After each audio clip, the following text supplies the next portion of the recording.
کہ کوئی قرآن کریم کی آیتوں کو پڑھتا بھی وہ سنتا ہو لیکن اس کی آیتوں پر غور و فکر کر کے اس کے احکام پر عمل پیرا نہ ہوتا ہو، یہی قرآن کے چھوڑنے کے مترادف ہے۔ جس طریقے سے قرآن کو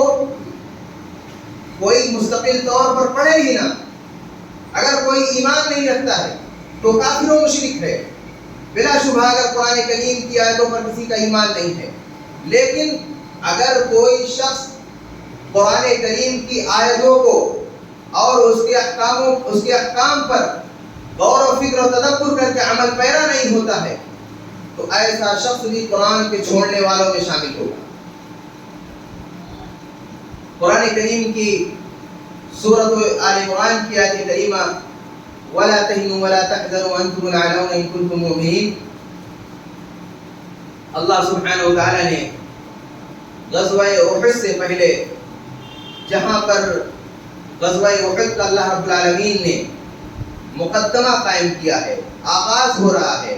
نبی علیہ الصلوۃ والسلام صحابہ کی جماعت کو تیار کر رہے ہیں اور اللہ کے راستے میں نکلنے والے ہیں، اس سے پہلے اللہ سبحانہ وتعالی نے اہل ایمان کو ایک حوصلہ دیا، اہل ایمان کو ایک تسلی دی، وَلَا تَهِنُوا وَلَا تَحْزَنُوا، اے ایمان والو حوصلہ پست مت کرو، غمگین مت ہو، وَأَنْتُمُ الْأَعْلَوْنَ إِن كُنتُم مُؤْمِنِينَ، اور تم ہی سربلند رہو گے، تم ہی عزت یافتہ رہو گے، تمہیں ہی سربلندی حاصل ہوگی، شرط یہ ہے ان کنتم مومنین، تم پکے سچے مومن رہو، تمہارا ایمان اللہ کی ذات سے متزلزل نہ ہو، تمہارے دشمن کی تلواریں تمہارے سروں پر ہوں، تمہارے حاکم کیسے ہوں، تمہارے امراء کیسے ہوں، تمہارے ملک کے حالات کیسے ہوں، تمہارے قومی حالات کیسے ہوں، اس کی فکر نہ کریں،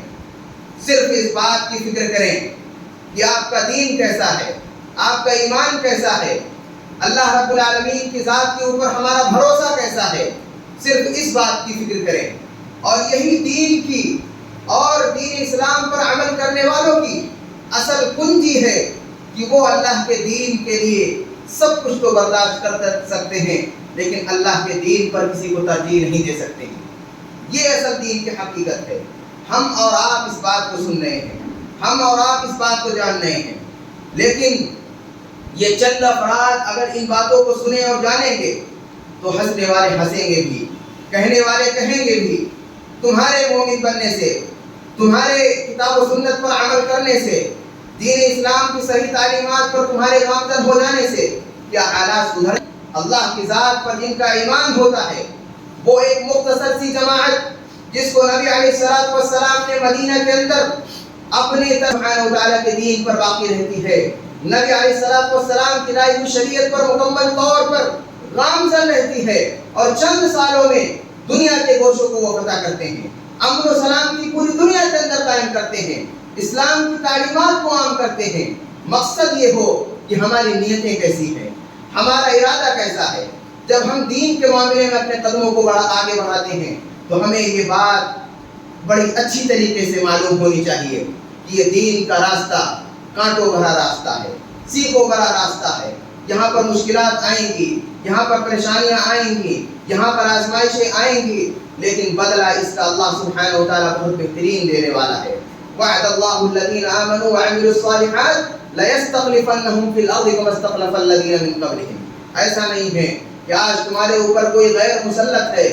آج تمہارے اوپر کوئی ایسا مسلط ہے جو تمہارے اوپر ظلم کر رہا ہو، جو تمہیں پریشانیوں میں ڈال رہا ہو، لیکن اللہ سبحانہ وتعالیٰ کا وعدہ ہے